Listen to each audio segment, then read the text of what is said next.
사람들이 요담에게 그 일을 알림해 요담이 그리심산 꼭대기로 가서 서서 그의 목소리를 높여 그들에게 외쳐 이르되 세겜 사람들아 내 말을 들으라.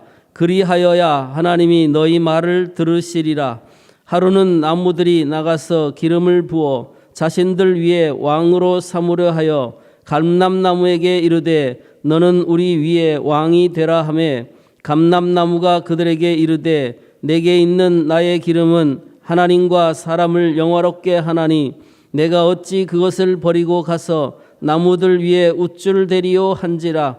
나무들이 또 무화과 나무에게 이르되 너는 와서 우리 위에 왕이 되라 하매 무화과 나무가 그들에게 이르되 나의 단 것과 나의 아름다운 열매를 내가 어찌 버리고 가서 나무들 위에 우쭐 대리요 한지라. 나무들이 또 포도나무에게 이르되 너는 와서 우리 위에 왕이 되라 하매 포도나무가 그들에게 이르되 하나님과 사람을 기쁘게 하는 내 포도주를 내가 어찌 버리고 가서 나무들 위에 우쭐 대리요 한지라. 이에 모든 나무가 가시나무에게 이르되 너는 와서 우리 위에 왕이 되라 하매 가시나무가 나무들에게 이르되 만일 너희가 참으로 내게 기름을 부어 너희 위에 왕으로 삼겠거든 와서 내 그늘에 피하라. 그리하지 아니하면 불이 가시나무에 나와서 레바논의 백향목을 사를 것이니라 하였느니라. 아멘. 2007년 4월에 우리 국민들이 참으로 충격적이고 비극적인 사건을 접하게 됩니다. 그것은 버지니아 공대에서 한국인 교포 조승희가 수업하던 학생들을 향해서 무차별 사격을 한 사건입니다. 그로 말미암아 33명의 젊은이들이 아무 이유도 모른 채 같이 수업하던 학생에 의해서 총에 맞아 죽었습니다. 버지니아 공대는 아주 좋은 대학입니다. 여러분의 아들이 학교에 가서 공부를 하고 있는데 어느 날 그런 비극적인 사건이 일어났다고 생각을 해보십시오. 시간이 지나도 좀처럼 잊혀지지 않는 그러한 비극적인 사건이었습니다. 근데 오늘 본문에도 보면 그와 같은 비극적인 사건이 등장합니다. 이미 말씀드린 대로 기드온에 여러 명의 아내를 두었음을 우리가 보았습니다. 그 아내들과 첩들로 인한 70명의 아들이 있었습니다. 그런데 그 가운데 세겜에 사는 한 첩을 통해서 얻은 아들이 있었는데 그 이름이 나의 아버지는 왕이시다. 아비멜렉이라고 하는 이름이었습니다. 이제 아비멜렉이 스스로 왕이 되고자 해서 외갓집에 가가지고 외갓집 동네 사람들을 부추겨가지고 그가 그들을 설득을 합니다. 내가 왕이 되면 너희도 좋지 않겠느냐 말이지. 그래서 야합을 하고 69명의 자기 형제들을 다 죽여버립니다. 다행히 한 명의 아들이 살아남았습니다. 그의 이름이 바로 요담이었습니다. 이 요담이 그 정말 학살의 현장에서 겨우 도망을 해가지고 그리고 이 사건을 알리기 위해서 혼자 다시 세겜에 갑니다. 그 세겜에 그 그리심산 위에 올라가 가지고 이야기를 하는 겁니다. 이 세겜이라고 하는 동네는 그리심산이 있고 그리고 주변이 전부 다 병풍같이 산으로 둘러싸여 있고 그런 산입니다. 그 앞에는 에발산, 뒤에는 사실 그리심산 이렇게 보면 되는데 이 그리심산에 올라가서 외치니까 무슨 효과가 있습니까? 이 원형극장의 효과가 있는 겁니다. 그래서 작은 소리를 해도 그 주변에 그 안에 있는 사람들이 다 잘 듣게 되는 거죠. 오늘 본문은 바로 요담이 그때 했던 그의 설교 내용인 것입니다. 유명한 나무 비유라고 일컫는 비유입니다. 요담의 설교에 우리가 귀를 기울여야 하는 이유가 있습니다. 이것이 비극적인 일이 바로 기드온의 가정에서 일어났다고 하는 사실입니다. 하나님께 쓰임받은 그 유명한 사사의 가정에서 이러한 일이 일어났다면 오늘 우리에게도 일어날 수 있는 일이다 하는 것을 제가 말씀을 드리는 겁니다. 자, 이것이 오늘 말씀이 중요한 이유인데 하나님께서 이 말씀을 성경에 기록한 이유, 이것은 다른 사람의 이야기가 아니라는 거죠. 내가 들어야 할 말씀이고 우리 가정이 들어야 하는 그런 말씀이다 그 말이죠. 왜 이 아비멜렉이 비극의 주인공이 되었는가?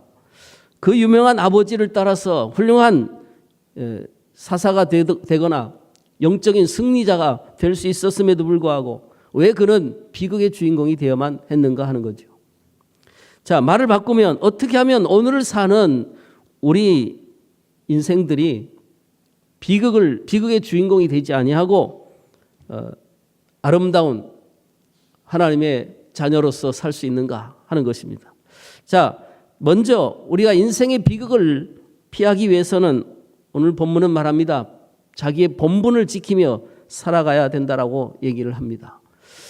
자, 정말 우리가 비극을 피하기 원한다면 내 본분이 뭔지 그것을 좀 알아야 된다라고 하는 겁니다. 그리고 그 본분을 지키며 살아가야 된다는 거죠. 자, 그날 그리심산 위에서 이 요담의 설교는 이러했습니다. 옛날에 숲속에 네 나무가 살고 있었다. 그런데 감람나무, 무화과나무, 포도나무 그리고 가시나무가 살았는데 어느 날 숲에 있는 나무들이 그 감람나무에게 찾아가서 너 그 감람나무의 기름을 가지고 또 우리의 왕이 되어달라 이렇게 얘기를 한 거죠. 그랬더니 이 감람나무가 그들을 요청에 거절을 합니다. 9절이죠. 그래서 또 이번엔 무화과나무를 찾아갑니다. 또 무화과나무도 역시 11절에 보니까 거절을 합니다. 이번에는 세 번째 포도나무를 찾아갔는데 역시 13절에 보니까 거절을 했다는 얘기입니다. 자, 이게 무슨 얘기냐? 이 세 나무는 모두 같은 얘기를 하는 거죠. 그러면서 다 그들의 요청에 거절을 합니다. 한마디로 그들은 자기의 본분을 버릴 수 없다는 겁니다. 나의 본분을 내가 생각해 보니까 하나님을 영화롭게 하고 그리고 사람들을 기쁘게 하는 이 본분을 내가 어찌 버리고 그렇게 너희들 위해 요동할 수 있겠느냐 이렇게 얘기를 한 겁니다. 이 세 나무들이 거절을 했는데 마지막 나무 가시나무는 달랐습니다. 가기도 전에 이 나무들이 가서 요청도 하기 전에 스스로 찾아가서 그 15절에 보니까 왕을 구하며 방황하는 이 나무들에게 겁박을 하는 겁니다.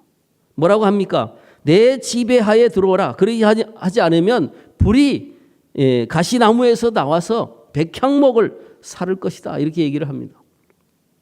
숲속에 있는 가장 견고하고 튼튼한 나무가 이 백향목인데 그걸 사른다니 나머지 나무들은 말할 것도 없을 것을 이야기하는 것입니다. 한마디로 협박을 하는 겁니다. 자, 숲속에 이 나무들이 결국은 이 협박의 이야기를 통해서 요담이 하고자 하는 설교 내용은 그것이죠. 세겜 사람들을 고발하는 거예요. 아비멜렉과 세겜 사람들의 잘못이 무엇이었습니까? 여러분, 그것은 자신의 본분을 버렸다는 것입니다. 하나님을 섬기는 본분을 버리고 하나님보다는 자신의 욕심을 더 사랑해서 그들은 수단과 방법을 가리지 아니하고 왕이 되기 위해서 악을 저질렀다 그 말이죠. 이것이 그들의 잘못이었습니다. 그들은 가시나무였다는 것을 그 요담이 말하고 있는 것입니다.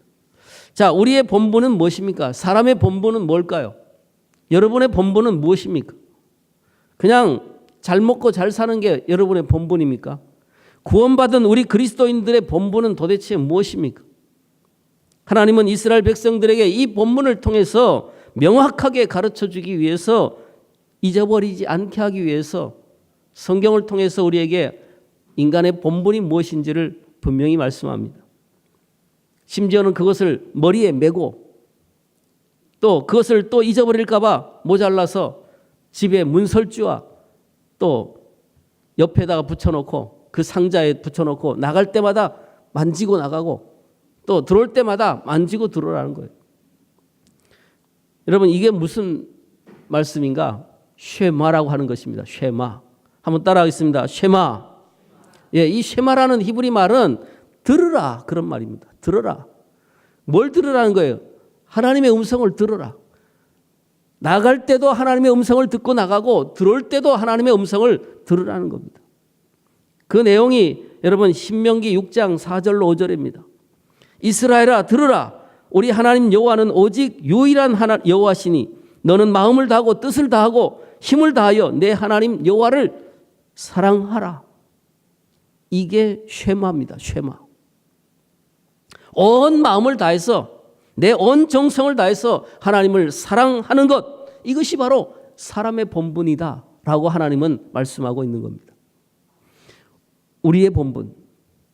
여러분, 왜 하나님이 우리 보고 하나님을 사랑하라고 했을까요?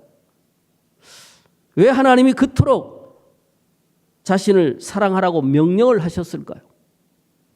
하나님이 굉장히 이기적일까요?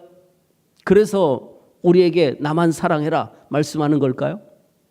하나님을 위해서 사실은 이 말을 주신 게 아니고 이 말은 우리를 위해서 주신 말씀이에요. 오해하지 마십시오. 하나님은 여러분에게 우리에게 사랑하라고 한 이 명령이 자신을 위해서가 아니라 여러분, 저와 여러분을 위해서 주신 말씀입니다. 왜냐하면 하나님은 우리가 사랑하지 않아도 아무런 부족함이 없는 분입니다. 왜죠? 하나님은 사랑 자체이기 때문입니다. 믿으십니까? 하나님은 사랑 자체이십니다.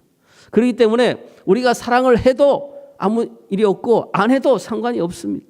그럼에도 불구하고 왜 우리 보고 사랑하라 이렇게 명령을 하셨을까요? 그것은 우리들을 위해서입니다. 하나님은 사랑이 필요 없는 분입니다. 우리는 이것을 꼭 기억해야 됩니다. 우리가 언제 가장 행복할까요? 여러분이 예수 믿는 여러분이 언제 가장 행복할까요? 우리 안에 하나님의 사랑이 풍성할 때 가장 행복하다 그 말이죠.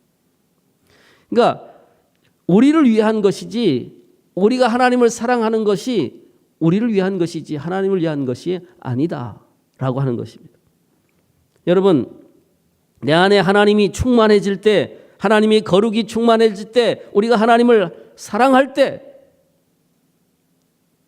우리는 행복합니다. 가만히 여러분 한번 생각해 보세요.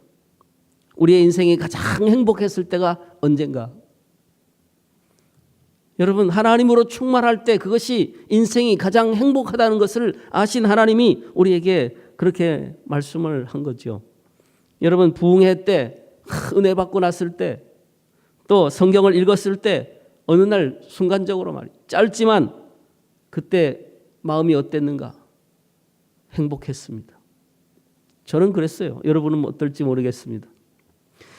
병들어도 괜찮았고 돈이 없어도 괜찮고 사업이 흔들려도 괜찮고 이 세상에 어떤 고난이 와도 괜찮을 그 모든 것을 능히 이길 만한 그러한 하나님으로 충만해졌던 때가 여러분 언제 있습니까? 그때가 있었습니까, 여러분?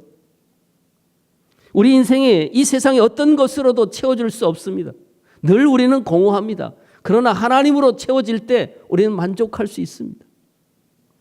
이 세상에 그 어떤 것들로 인생은 채워줄 수가 없어요. 우리의 마음은 오직 아버지 대신 나의 하나님, 나의 창조주이신 그 하나님을 내 안에 모실 때만이 그때가 내 영혼으로부터 내 인격으로부터 모든 것이 충만해지는 것입니다. 우리 안에 반드시 무언가로 채워져야 돼요. 여러분, 하나님으로 채워지지 않으면 우리 안에 무엇이 채워질까요? 예를 들어 여러분 이 컵이 있습니다. 이 안에 물을 따랐습니다. 그러면 제가 물을 먹었습니다. 그럼 물이 없어졌습니다. 그러면 우리가 볼 때는 물이 없다 그러죠. 근데 사실은 물이 없어진 부분만큼 뭐가 찼어요? 공기가 찼습니다. 공기가 들어올랐어요. 그러니까 여러분 사실 우리가 비었다라고 할 때 빈 컵이 아닙니다. 공기로 가득 차 있는 거예요. 마찬가지입니다. 우리 인생도 우리 안에 하나님으로 가득 차 있지 않으면 무언가가 다른 것이 차고 들어온다는 겁니다. 그래서 여러분 내가 가득 차 있는지 하나님으로 가득 차 있는지 우린 둘 중에 하나입니다. 욕심으로 가득 차 있든지 사탄으로 가득 차 있든지 다른 선택은 없습니다. 내가 스스로 하나님으로 채워지지 않았을 때는 분명히 뭔가 들어옵니다. 그게 뭔지 여러분 한번 스스로는 알 겁니다. 그래서 예수님이 마태복음 12장 43절 이하에서 이렇게 말씀하셨습니다. 더러운 귀신이 사람에게서 나갔을 때에 물 없는 곳으로 다니며 쉬기를 구하되 얻지 못하고 이에 가로되 내가 내 집으로 돌아가리라 하고 와보니 그 집이 비었고 소재되고 수리되었거든. 이제 가서 저보다 더 악한 7 귀신을 데리고 들어와 거하니 그 사람의 나중 형편이 더 심하게 되었다. 무엇을 말씀합니까? 예수님은 우리 마음속에 중립 상태는 없다는 것을 얘기합니다. 내가 하나님으로 가득 차지 않으면 그 안엔 마귀 사탄으로 가득 차 있게 된다는 것을 얘기하는 겁니다. 중간 상태가 없어요. 여러분 그렇습니다. 세상 욕심이 들어와 가득 차 있음을 알아야 됩니다. 하나님이 아닌 다른 것들이 들어와 있을 때 여러분 행복할까요? 끊임없는 번민으로 가득 차게 되는 겁니다. 이것이 마음을 다해서 하나님을 사랑해야 될 이유입니다. 이것이 이 땅에서 우리가 힘써야 될 하나님을 사랑해야 될 하나님을 내 마음속에 가득 채워야 될 이유라고 오늘 성경은 말합니다. 이것이 우리의 본분이라고. 아비멜렉과 세겜 사람들이 이 본분을 팽개쳐버린 겁니다. 하나님을 팽개친 그들의 마음속에 무엇이 들어갔습니까? 그들은 욕심과 자신의 명예가 가득 차게 됐고 결과적으로 그들은 아주 비참한 삶을 살게 된 것입니다. 아비멜렉은 세겜 사람과 야합해서 형제를 다 죽이고 왕이 됩니다. 그러나 불과 3년이 가지 못해서 이 세겜 사람들과 아비멜렉은 싸웁니다. 배반을 당합니다. 그렇습니다. 같이 악을 저지른 사람은 반드시 배반한다는 사실을 우리는 알아야 됩니다. 그렇게 하나 돼서 악을 범하던 그 세겜 사람과 이 아비멜렉은 결국은 서로를 향해서 칼을 들이대고 많은 사람들이 죽습니다. 세겜 사람들이. 마지막에는 아비멜렉은 한 여자가 던진 맷돌에 의해서 두개골이 깨져서 죽습니다.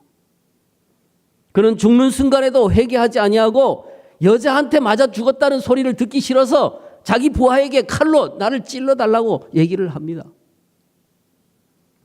얼마나 비참한 종말입니까? 이 모든 비극이 자기의 본분을 잊어버린 데서부터 시작되었다고 성경은 얘기하고 있는 거예요. 성경은 요답의 입을 통해서 말씀하는 거예요. 아비멜렉이 자신의 본분을 지켰더라면, 세겜 사람들이 자기의 본분을 지켰더라면 그 비극은 없었을 것이다 그 말이에요. 우리 역시 마찬가지입니다. 중립이 없어요. 중립이 없어요. 하나님을 섬기든지 내 욕심을 섬기든지, 하나님을 섬기든지 마귀 사탄을 섬기든지 둘 중에 하나입니다. 여러분은 어떤 편이십니까? 만일 여기 하나님을 힘써 사랑하지 아니하면 우리 역시 아비멜렉의 길을 걷고 있는 거예요. 잘 생각해 보세요. 그 결과는 사망이라고 성경은 경고하는 것이죠. 로마서 8장 13절에 너희가 육신대로 살면 반드시 죽을 것이로되 구원받은 우리들에게 말씀하는 거예요. 그러면서 부끄러운 구원을 혹시 얻을지 모르지만 이 땅에서 삶은 죽을 것이라고. 그렇지만 육신을 따라 살면 반드시 죽일 것이로되 그러나 말씀하기를 영으로 몸의 행실을 죽이면 살리니. 인생의 비극을 피하기를 원하십니까? 그렇다면 여러분의 본분을 다하십시오. 마음을 다해 여호와 하나님을 사랑하시라 그런 말이죠. 매일 아침 일어나 힘써 여러분이 마음속에 하나님을 채워야 되는 거예요. 이 새벽 기도를 왜 합니까? 여기 와서 뭔가 기적을 만나고 뭔가 하나님의 응답을 받기를 원하셨다면 여러분의 마음속에 하나님으로 가득 채우십시오. 악한 생각이 들어오면 빨리 회개하고, 그리고 주님 내 마음에 빨리 들어오십시오. 내가 당신만을 쫓기를 원합니다. 그렇게 기도해야 되는 거죠. 여러분의 인생이 그때 얼마나 행복해질 것인가 말이죠. 이러한 축복이 여러분들에게 있기를 주의 이름으로 축원합니다.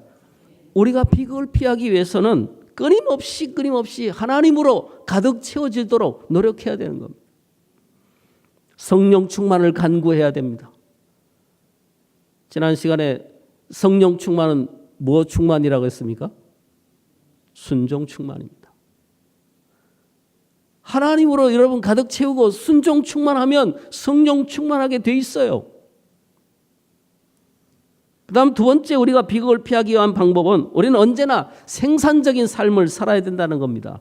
여러분 이것을 꼭 기억해야 되는데, 네 가지 이 나무들을 통해서, 이 새 나무, 무화과나무, 감람나무, 포도나무 왕이 되기를 거절했는데, 가시나무는 자기가 왕이 되겠다고 나섰는데, 그 차이가 뭡니까? 새 나무는 하나님을 영화롭게 하고, 그리고 그 열매를 통해서 사람을 기쁘게 했습니다. 열매를 맺었단 말이죠. 그런데 가시나무는 어땠습니까? 자신의 본분을 망각할 뿐만 아니라 열매는커녕 남을 쿡쿡 찌르는 게 가시나무입니다. 남을 괴롭히는 거예요. 이 땅에 두 종류의 사람들이 있습니다. 열매 맺는 사람과 다른 사람들을 아프게 하는 사람, 두 종류의밖에 사람이 없어요.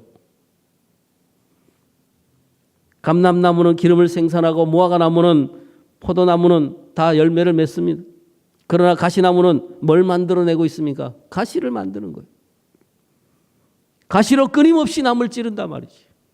내 가족을 찌르고, 교회 나오는 성도들을 찌르고, 회사 가면 직원들을 찌르고, 상사들을 찌르고, 그래서 사람들을 피 흘리게 만드는 거예요. 이것이 하나님의 말씀의 요점입니다. 가시나무의 삶은 비생산적이고 파괴적입니다.